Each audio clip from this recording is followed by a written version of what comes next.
হ্যাঁ আমি সেই মিষ্টি দিই। আচ্ছা। আর এই সেই কালিদি।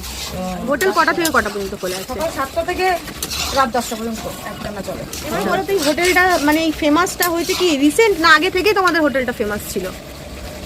যে কোনো জিনিস না ভাইরালটা হয় সারা জীবন ধরে তো আর হয় না, একটা টাইম হয়। আর আপনাদের মতো মানুষের 4 মাস আগে যখন ভিডিও করতে আসে, আগে পরে টুকিটাকি করে নিয়ে গেছে, তো যখন 4 মাস পরে মানে আগে যখন ভিডিওটা করে, তো যে কোনো ক্ষেত্রে একটা ভিডিও ভাইরাল হয়েছে।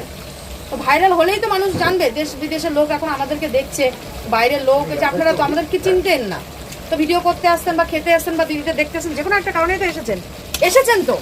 বাট এইটাই হলো কথা, যে মানুষ আরো দূরের থেকে আসছে, এটাই ভালো লাগছে, খুবই ভালো লাগছে। আর সারা জীবনের কথা যদি বলেন, 21 বছর ধরে হোটেলটা চলছে, কিন্তু মোটামুটি আমাদের চাঁদপাড়ার লোক মানে আমাদের আশেপাশের লোক চলছে। আমাদের মানে বলবো না যে হোটেল কোনোদিনও আমাদের সেরকম চলেনি।